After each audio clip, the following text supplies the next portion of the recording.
예수께서 불러다가 이르시되 이방인의 집권자들이 그들을 임의로 주관하고 그 고관들이 그들에게 권세를 부리는 줄을 너희가 알거니와 너희 중에는 그렇지 않을지니 너희 중에 누구든지 크고자 하는 자는 너희를 섬기는 자가 되고 너희 중에 누구든지 으뜸이 되고자 하는 자는 모든 사람의 종이 되어야 하리라. 인자가 온 것은 섬김을 받으려 함이 아니라 도리어 섬기려 하고 자기 목숨을 많은 사람의 대속물로 주려 함이니라. 네, 여러분 이런 얘기 한번 들어보신 적이 있을 겁니다. 발상의 전환. 오늘 이 설교 제목이 발상의 전환이 신앙이다 라는 제목으로 말씀을 나누려고 하는데요. 여러분, 이 발상의 전환은 역발상이다 라는 말로 이야기를 합니다. 요즘에 이렇게 역발상, 생각의 전환으로 있어서 생각의 전환을 통해서 참 좋은 그런 연구물도 많이 나오고요. 또 그런 발명품도 많이 나오고 실생활에 도움이 될 만한 것들도 참 많이 나오는 것 같습니다. 여러분, 엘리베이터 타보신 분 한번 손 한번 들어보시겠어요? 안 타면 이상한 거예요. 타보셨죠? 맞아요. 엘리베이터 한번 다 타보셨을 겁니다. 근데 대부분 보면 엘리베이터가 빨리 올라가는 엘리베이터는 거의 고층 엘리베이터만 빨리 올라가지. 대부분은 엘리베이터가 좀 어때요? 속이 좀 답답할 만큼 좀 느리게 올라가잖아요. 그래서 사람들이 엘리베이터를 처음 만들었을 때 엘리베이터가 기술이 좋지 않다 보니까 천천히 올라가니까 답답하고 막 그러니까 사람들이 야, 엘리베이터를 빨리 올라가는 거를 만들자 이런 얘기들을 막 했습니다. 그런데 생각해보니까 곰곰이 생각해보니까 그 엘리베이터를 만드는 것보다 엘리베이터 안에 뭘 붙여놓는 거예요? 사방에 거울을 붙여놨어요. 그랬더니 사람들의 불만이 어떻게 됩니까? 쏙 들어가는 거예요. 옛날에는 아무것도 보이지 않고 엘리베이터 그 층만 쳐다보고 있는데 늦게 올라가니까 막 짜증이 났는데 이제는 엘리베이터 딱 들어가면 누가 보여요? 네. 좀 괜찮은 자기 자신의 모습이 보이니까 어때요? 계속 거울 보면서 옷맵시도 바꾸고 그러면서 이게 올라가는지 내려가는지 그런 거 생각 없이 그 빨리 올라가려고 했던 그 마음이 쏙 사라졌다는 겁니다. 옛날에 그 18세기에도 여러분 감자를 싫어하던 사람들이 있었습니다. 그래서 프리드리 대자가 대중에게 감자를 식자재로 주려고 했는데 대중들이 엄청 싫어했어요. 그래서 좀 생각을 했습니다. 감자를 강제로 먹이도록 할까? 아니면 왕실의 야채니까 왕족들만 먹을 수 있다라고 이렇게 선포하고 왕족 전용 농장에 감자를 심고 경비봉을 둘까? 이 두 가지 중에 고민을 했다는 거예요. 정답은 뭘까요?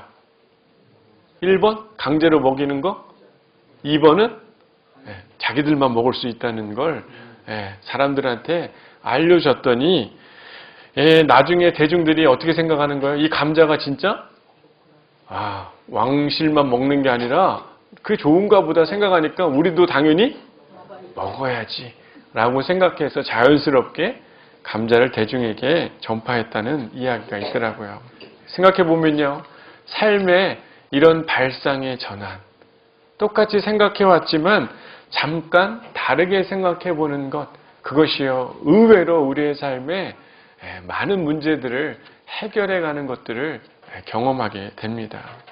여러분, 우리가 일상생활이 항상 반복적이면 약간 우리는 무기력하고 무감각해진다 이런 얘기들을 하죠. 여러분, 바로 옆에 있는 사람들이 얼마나 사랑스럽고 귀합니까? 그죠? 그런데 매일 보니까 그 감각이 있어요? 없어요? 있다고 하셔야죠. 이럴 때. 옆 사람 보면서 인사하죠. 저는 당신이 참 사랑스럽고 참 좋습니다. 인사할까요? 네. 지금 인사 안 하는 분들 이상한 거예요. 하셔야 됩니다. 뭔가 우리가 삶에서 익숙하면 그냥 습관화가 되다 보니까 아무 생각 없이 그냥 살아가죠.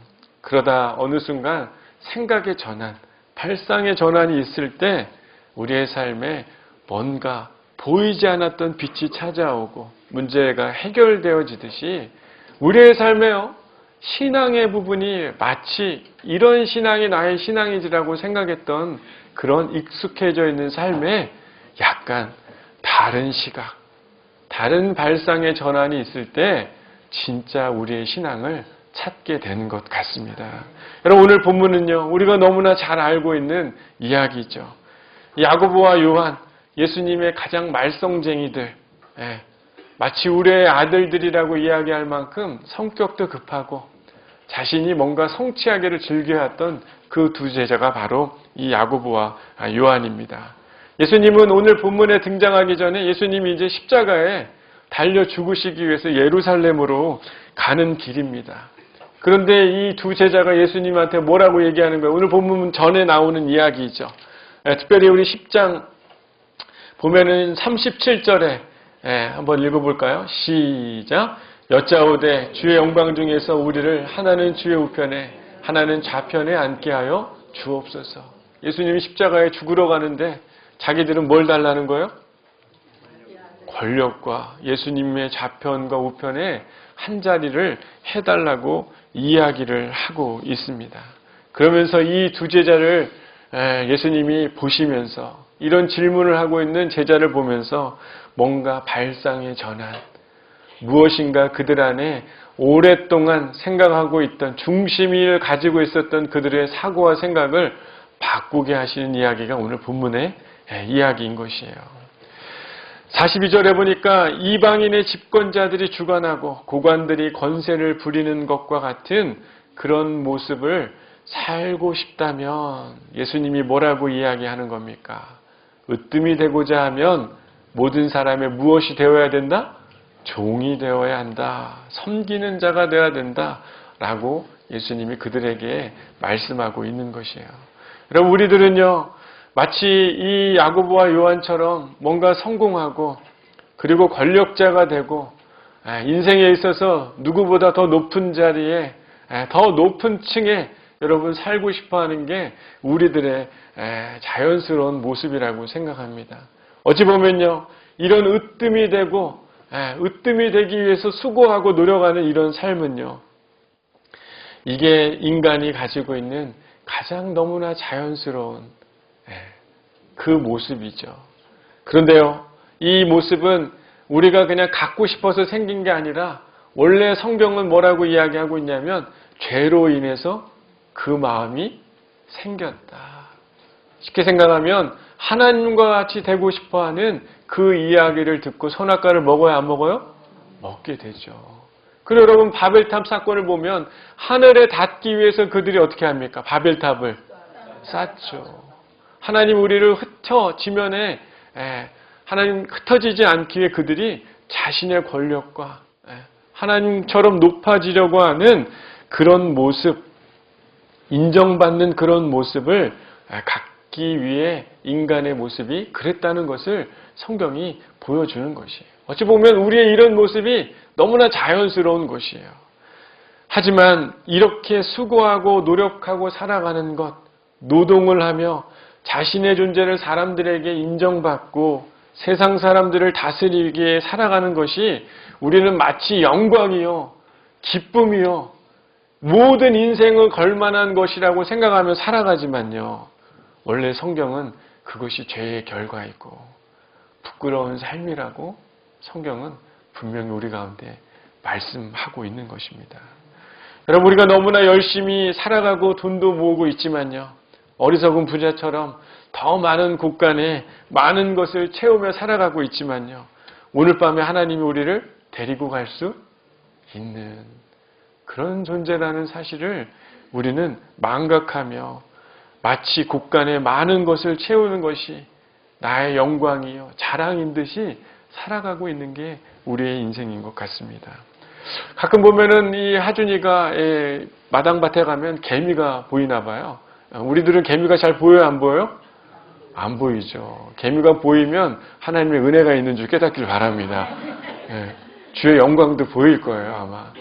하준이 개미를 보면은 꼭 개미를 보면 손으로 어떻게 합니까? 개미를 붙잡으려고 하죠. 개미의 입장에서 이게 당황스러워요, 안 당황스러워요?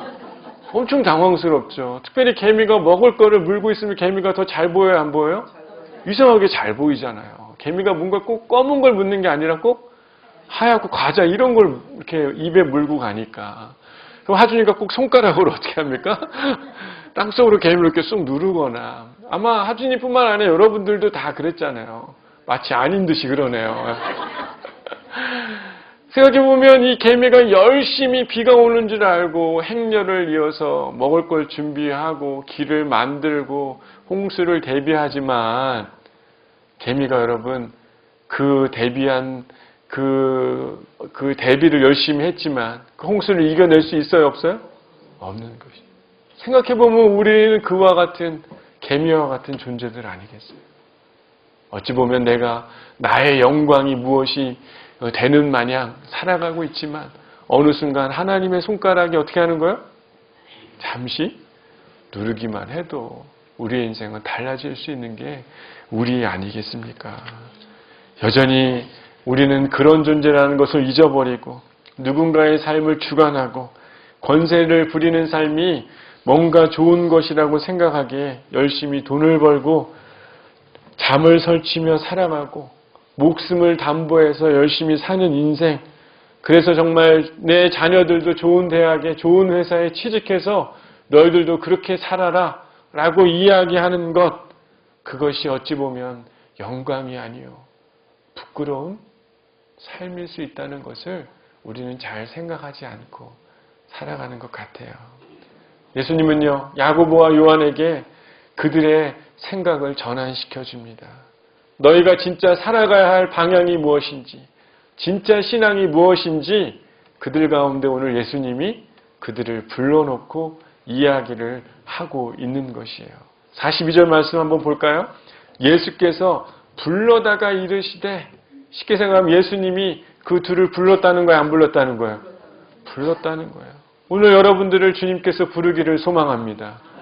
좌편과 우편에 앉기를 소망하고 있는 여러분을 주님이 부르셔서 야야야 좀 생각의 전환을 좀 해봐라. 그게 얼마나 어리석은 것인지 좀 깨달아 봐라 라고 하는 예수님의 부르심이 저와 여러분 안에 오늘 이 말씀 가운데 일어나기를 바라요. 여러분, 힌두교는요, 세상의 많은 종교는 기독교랑 좀 다릅니다. 힌두교는요, 인도를 중심으로 해가지고 수천 년 동안 영향력을 행사하고 있어요. 불교도 아시아를 중심으로, 이슬람도 메카를 중심으로 자신들의 힘을 유지하려고 합니다. 그런데 참 신기한 건요, 기독교는요, 그 중심, 예루살렘에 있는 것이 아니라요, 이 기독교는 그 그리스도의 그 은혜가 필요한 곳마다 다 어떻게 갔어요? 다 세상에 흩어져 가고 어디가 중심인지 잘 모르게. 이 기독교는 그런 정신을 가지고 있는 것이 세상의 종교와는 다릅니다. 결집해가지고 그 기득권을 놓지 않으려고는 이방 종교하고는 다른 거예요. 여러분 참 재미난 건 이 예루살렘으로 시작해가지고요, 로마, 유럽, 그리고 미국, 남미, 중국, 아시아, 아프리카 다양한 나라들로 복음이 전해지지 않았습니까? 그런데 참 재미난 건 복음이 흥황되고 복음의 능력들이 나타나는 나라들을 보면 대부분 어떤 나라들입니까? 잘 사는 나라? 잘 사는 나라가 흥황했나요? 아니에요. 잠시 흥황한 것 같지만 주의 은혜가 지금 활성하게 임하는 곳을 대부분 보면 어떤 곳입니까? 주의 은혜를 필요로 하는 그곳에 하나님의 영광이 드러나는 것들을 기독교 역사에서 보지 않습니까? 여러분, 기독교의 핵심은요, 권력이 아니라 권력 주변에 고통받는 이들과 함께할 때 기독교의 힘과 능력이 더욱더 영향력이 나타나며 예수의 정신이 나타나는 것을 우리는 잊지 말아야 하는 것이에요. 권력의 중심에는 자신을 부인하는 십자가가 없기 때문에 복음의 능력이 사라지는 것이죠. 여러분, 사도행전 3장에 보면 베드로와 요한이 성전 미문에서 구걸하는 안진뱅이에게 그 안진뱅이를 일으키는 사건이 등장을 합니다. 베드로가 이렇게 이야기하죠. 은과 금은 내게 없거니와 내게 있는 것은 이것을 내게 주노니 나사렛 예수의 이름으로 걸어라. 일어나 걸어라. 라고 이야기를 합니다. 실제 이 베드로에게는 돈과 그런 아무런 은과 금은 없지만 무엇이 있었다는 겁니까? 예수의 이름. 돈과 은으로는 해결할 수 없는 병고침이 일어날 수 없지만 예수 복음의 능력이 그들 일으키고 세웠던 것을 성경이 보여주고 있지 않습니까? 여러분, 예수의 이름, 예수를 믿는 신앙이 우리의 삶에 자리 잡을 때 우리는 어리석은 수고의 삶이 아니라 눈을 들고 우리의 삶을 이끌어가고 계시는 하나님을 향해 일어나는, 살아나는 그런 삶을 우리는 살아나게 될 줄 믿습니다. 여러분, 신앙생활을 오래 하지만 왜 자꾸 믿음이 자라거나 뭔가 이 내 삶에 활력이 없고 뭔가 내 삶에 하나님의 능력이 없는 이유는 간단한 것이에요. 오늘 본문의 말씀이 분명히 이야기하고 있는 겁니다. 세상의 권력자와 세상에 힘 있는 자와 같이 네가 하는 걸 보지 않았느냐? 너도 그렇게 하려느냐? 금은보화를 너의 곳간에 채우려고 하느냐? 그것에는 능력이 있다는 거예요? 없다는 거예요? 부끄럽다는 것이. 여러분, 돈 버는 게 나쁘다는 얘기를 하는 게 아닙니다. 여러분, 돈 벌어야 돼요? 안 벌어야 돼요? 열심히 버세요. 할렐루야 하시길 바랍니다. 여러분, 돈 많이 벌어야죠. 하지만 제가 말씀드리고 있는 건 예수의 신앙, 어찌 보면 내가 이렇게 살아가는 것이 주의 은혜가 아니면 이렇게 힘겹게 살아가는 것이 너무나 안타깝다라는 것을 스스로 깨닫고 주님을 붙들고 살아가야 되는 인생인데 주님은 보여지지 않고 여전히 세상의 부와 능력의 내 삶의 중심, 그곳에 이루어지지 않아서 하나님을 붙들고 있다면 그 사람은 신앙이 잘한다는 거, 안 잘한다는 거예요? 안 잘한다는 거예요. 예수의 이름으로, 예수의 신앙으로 돌아가려고 하는 발상의 전환이 있을 때 그것이 곧 신앙이 되는 것이요. 그 신앙은 우리가 구하는 것을 얻게 되게 하는 귀한 인도함을 받게 되는 주의 축복이 되는 것입니다. 여러분, 토마스 아퀴나스가 이런 얘기를 했어요. 초대교회는 은과 금 대신에 나사렛 예수 그리스도의 이름이 있지만 현재는 아름다운 교회도 있고 금으로 기둥도 세우고 엄청난 하나님의 교회가 되었지만 땅도 있고 사람들도 많아졌지만 우리에게는 나사렛 예수 그리스도의 이름과 능력이 없습니다. 어찌 보면 아주 오래전 이야기했던 그런 이야기이지만 지금 시대에 우리의 모습이나 별반 다른 것이 없는 느낌이 들어요. 어쩌면 그때나 지금이나 여전히 예수의 이름, 예수의 뜻이 머무는 신앙인 그런 교회를 찾아보기가 상당히 어렵게 된 것 같습니다. 여러분, 요한계시록에 보면 소아시아 7교회를 여러분 기억나실 겁니다. 어떤 교회는 칭찬을 받았고 어떤 교회는 책망을 받았죠.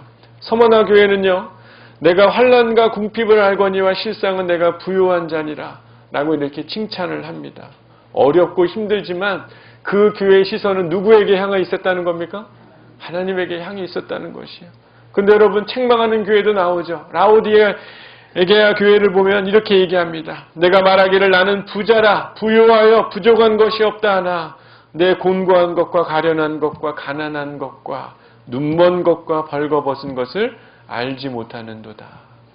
어찌 보면 그 라오디게아 교회를 향한 그 이야기가 우리의 모습과 같다는 것이, 물질적인 풍요와 번영으로 살아가고 있지만 그 안에는 주님이 없기에 아주 불쌍한 그런 존재가 우리들이라는 것을 성경은 말해주고 있습니다. 마치 풍요와 번영, 물질적인 것은 있지만 주님은 잃어버린 그런 모습.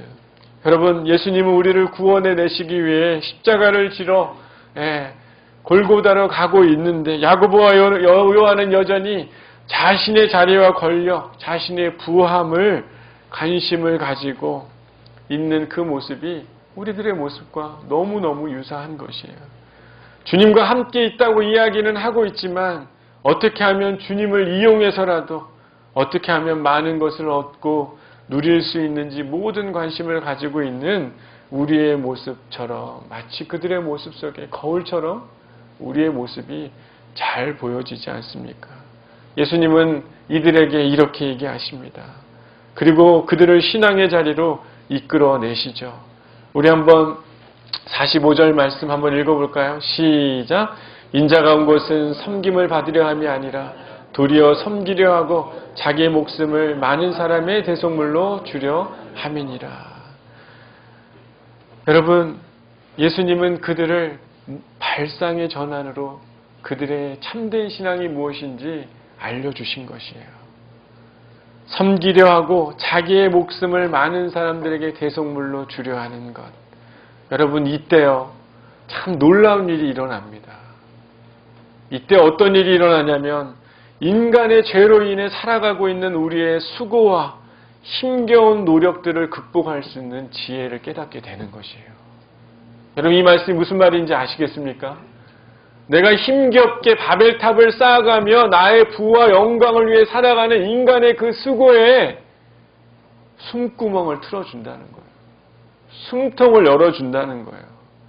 우리가 힘겹게 노력하며 살아가고 있는 수고를 극복할 수 있는 지혜를 주님이 알려주신 것이에요.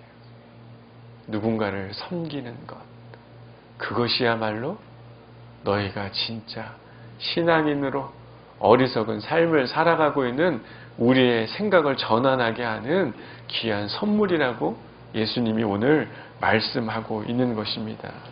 결국 이런 발상의 전환은 우리가 밖을 보고 살아가던 삶에서 다시 우리가 잃어버린 우리의 삶의 방향과 행복의 길을 찾게 하는 주님의 이야기라는 것이에요.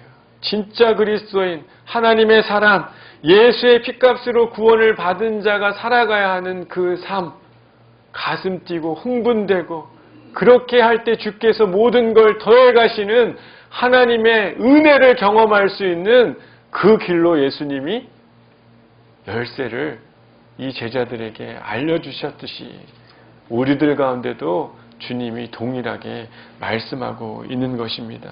여러분, 물질적인 풍요보다요, 예수로 풍요로워지는 저와 여러분이 되기를 바랍니다. 인간의 능력보다 예수가 원하는 그 일로 우리의 모든 삶의 능력이 나타난다면 여러분, 그것만큼 행복한 인생이 있겠어요? 그래요, 안 그래요, 여러분? 그렇지 않습니까? 주저앉은 것 같으나 예수가 일으켜 세워주시고 예수가 우리를 돕는 그런 삶이라면 여러분, 그거 원해서 이 자리에 있는 것 아닙니까? 그런 일을 소망하게 이 자리에 있는 것 아니겠어요? 여러분, 달리기 경주하다 보면 출발선에 사람들이 다 서 있죠, 그죠? 그럴 때 이렇게 총을 탕 하고 쏘면 가끔 실격되는 사람이 있습니까? 없습니까? 있어요. 왜 실격돼요? 지금 자기가 먼저 나아가려고, 빨리 나가 1등을 차지하려고 달려가니까 실격을 하는 겁니다. 그런데요, 여러분, 준비를 잘 하고 경기에 참여할 기회를 갖는 사람은 그 시간을 잘 지켜서 출발하는 사람이 마지막까지 달릴 수 있는 것 아니겠어요? 여러분, 요즘에 교회에 참 많은 변화들이 있습니다. 예전에는 감당하기 좀 쉬웠던 것 같아요. 제 개인적으로. 요즘에 그런 마음이 들더라고요. 교회 이 정도면 내가 감당할 수 있겠다. 이런 생각이 많이 들었어요. 근데 교회가 조금씩 자라가고 성장하고 새로운 사람들이 오다 보니까 나름대로 제 마음속에 어떤 마음이 드냐면 뭔가 변화를 위해서 내가 준비하고 있지 않으면 감당할 수 있다는 거야, 없다는 거야? 없겠구나. 깨닫게 되는 거예요. 내가 준비되어 있고 내가 더 많은 삶으로 주의 은혜가 없다면 내가 아무리 노력해도 이게 된다는 거야, 안 된다는 거야? 안 되겠구나. 뭔가 내 마음속에 변화를 이루어낼 수 있는 이런 내 삶의 발상의 전환, 준비가 없다면 이게 더 하나님이 주시는 은혜가 없겠구나. 이런 생각들이 많이 들게 됐습니다. 여러분, 신앙도 마찬가지예요. 늘 오랫동안 우리가 살아왔던 우리의 삶의 태도를 그냥 막연하게 살아가고 있다면, 점검하지 않으면 주님이 진짜 원하는 것, 준비해야 할 것들, 살아갈 수 있는 삶을 준비할 수 있다는 거예요, 없다는 거예요? 없다는 것이. 우리도 라오디 교회처럼 책망받을 수 있는 사람, 준비되어 있지 않은 사람이 되어서 결국엔 주님의 뜻이 무엇인지 깨닫지 못하고 죄의 굴레에서 살아가는 어리석은 인생들이 될 수 있다는 것을 우리는 잊지 말아야 합니다. 여러분, 엘리베이터의 거울을 달아 문제를 해결했듯이요. 마치 우리가 으뜸이 되는 것이 아니라 섬기는 것, 누군가를 섬기는 삶, 근본적으로 예수의 말씀을 따라 살아가는 그 삶을 우리가 준비해야 우리의 삶은 달라질 수 있고 주님이 원하는 것이 무엇인지 발견하는 축복의 인생들이 될 것입니다. 사랑하는 양목교회 여러분, 변화의 그릇들이 나름 준비되어 있습니까? 우리가 살아가고 있는 더 많은 권력과 권세의 사슬을 끊고 우리가 예수에게 배운 참된 신앙, 예수가 걸어가신 그 길을 향한 내 삶의 발상의 전환이 일어난 참된 신앙의 길을 살아가고자 하는, 신앙의 본질을 붙잡고자 하는 그런 열정과 열의가 저와 여러분 안에 회복되기를 소망합니다. 그렇다면요, 진짜 자신의 모습을 쳐다보며 자신의 모습을 고치는 거울을 삶에 붙이고 주님이 원하시는 삶, 참된 신앙의 본질을 가진 삶, 변화의 자리로 준비된 예수의 제자가 되는 저와 여러분의 축복된 귀한 한 주가 되기를 바라고, 그런 삶을 통해서 주님이 주시는 귀한 은혜들을 경험하는 저와 여러분의 귀한 인생들이 되기를 바랍니다. 네, 기도하겠습니다.